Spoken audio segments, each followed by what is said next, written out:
Há exatos 79 anos, em 21 de agosto de 1940, o revolucionário russo Leon Trotsky foi assassinado na Cidade do México.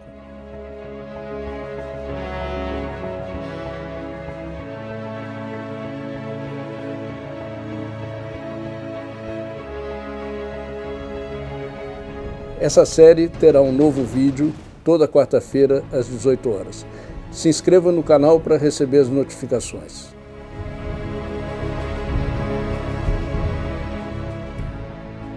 Trotsky foi morto a mando de Stalin. O assassino era um agente da NKVD, o Serviço Soviético de Repressão e de Espionagem, que depois se tornou a famosa KGB. O agente se chamava Ramon Mercader, tinha lutado na Guerra Civil Espanhola, onde foi recrutado e depois foi treinado na União Soviética. O Mercader conseguiu entrar na casa de Trotsky usando o nome falso de Jacques Mornar, de nacionalidade belga. Mornar conseguiu se envolver afetivamente com Sylvia Geloff, que era uma tradutora que trabalhava com Trotsky na casa de Coyoacán. A partir da relação que Mercader tinha com Sylvia Geloff, ele conseguiu se aproximar de Trotsky e, com o pretexto de que Trotsky examinasse um artigo que ele tinha escrito, conseguiu ficar sozinho com Trotsky no escritório. Enquanto Trotsky se concentrava na leitura do artigo, Mercader o golpeou com uma picareta de alpinismo que ele levava escondido no casaco. Para surpresa do assassino, Trotsky gritou, lutou com ele, né, e ele não conseguiu dominá-lo. Os guardas que faziam a segurança de Trotsky acudiram e conseguiram dominar o assassino. No entanto, Trotsky não resistiu aos ferimentos e morreu algumas horas depois. O enterro de Trotsky teve uma repercussão mundial e foi acompanhado na Cidade do México por uma multidão de mais de 200 mil pessoas.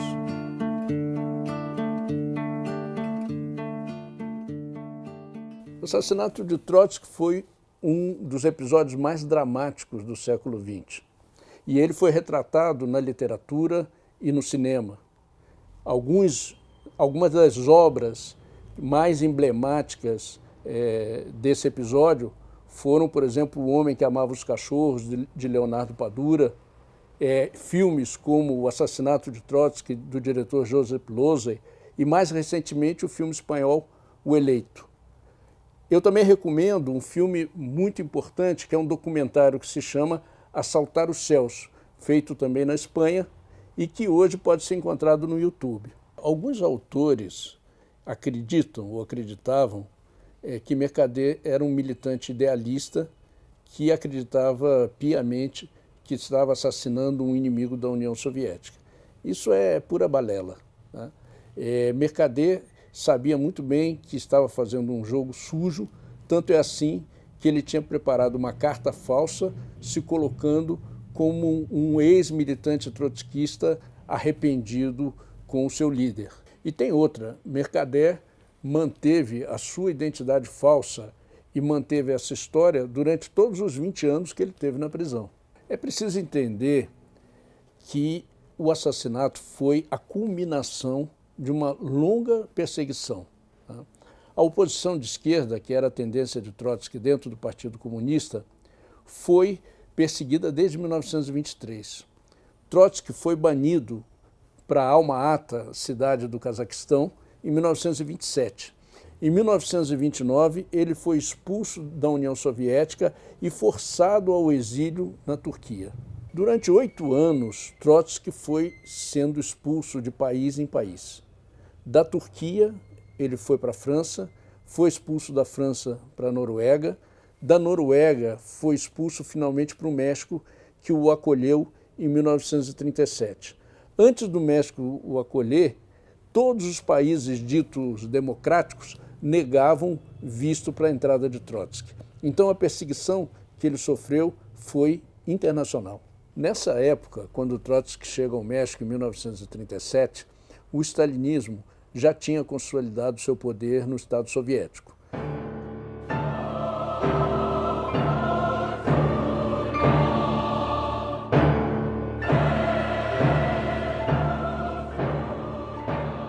Mas, afinal de contas, o que é o stalinismo? O stalinismo era uma camada de funcionários privilegiados dirigidos por Stalin, tá?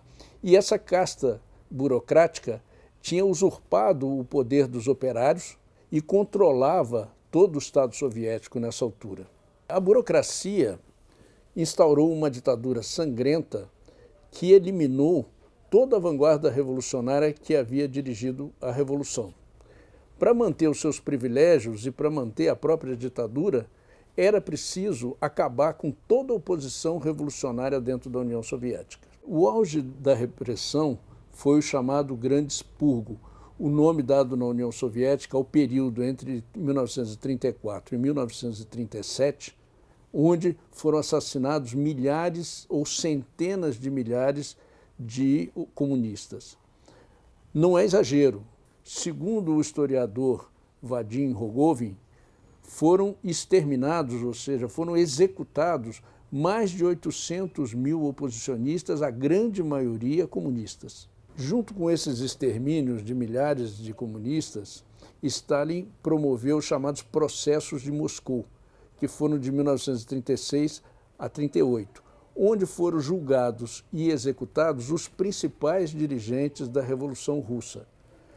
Muitos deles, muito conhecidos como Zinoviev, Kamenev, Bukharin, Rykov, Preobrazhensky, Smirnov, Piatakov e muitos outros.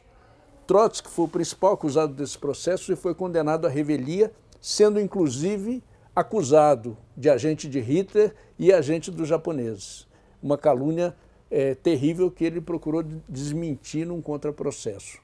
O assassinato de Trotsky foi o ponto mais alto, embora não tenha sido o fim dessa longa perseguição política. O assassinato foi orquestrado diretamente por Stalin. Stalin encomendou ao general Pavel Sudoplatov, que era o encarregado de uma divisão da NKVD que se chamava Divisão de Tarefas Especiais, ou seja, entre aspas, assassinatos. Tá? Sudoplatov montou uma equipe. Essa equipe já tinha atuado na Revolução Espanhola, perseguindo e assassinando trotskistas, anarquistas, militantes do Partido Operário de Unificação Marxista e, inclusive, na Espanha tinham assassinado o secretário-geral desse partido, André Nin. A força-tarefa especial montada para assassinar Trotsky era dirigida por outro general da NKVD que se chamava Naum Eitingon, um velho agente desde a época da Tcheca. E, por outro lado, participavam dessa equipe um assassino especializado chamado Yusif Grigulevich e Caridad Mercader, que era a mãe de Ramon Mercader.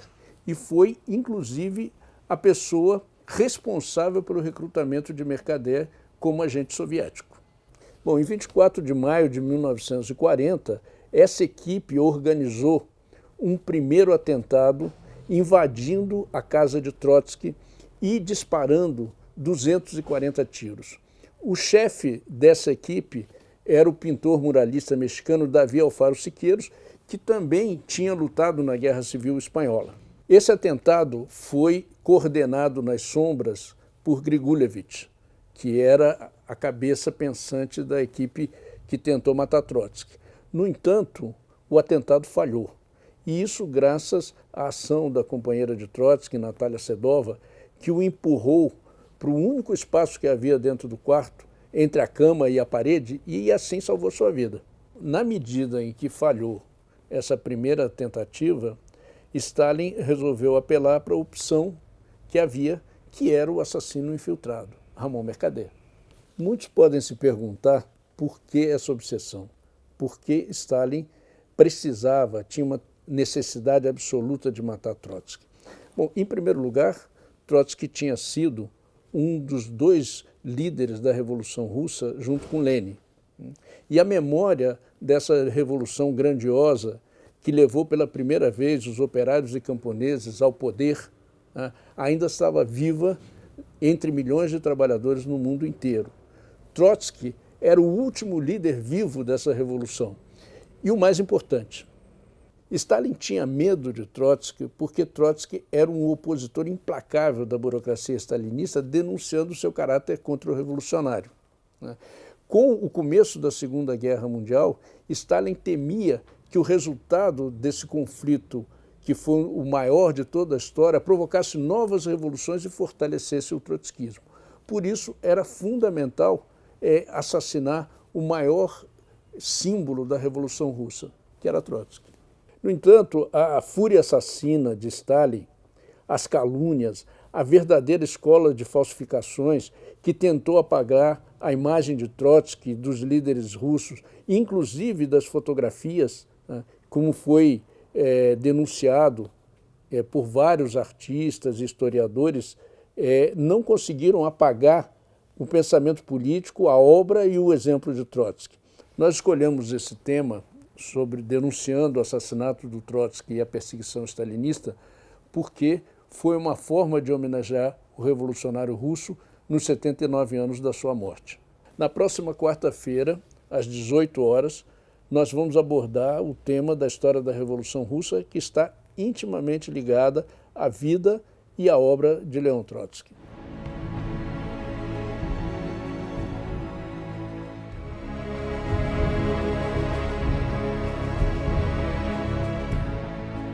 Gente, eu queria recomendar para vocês um livro que é a autobiografia de Trotsky, intitulado Minha Vida, publicado recentemente pela editora Sundermann, e quem estiver interessado é só se conectar ao link que aparece aqui embaixo.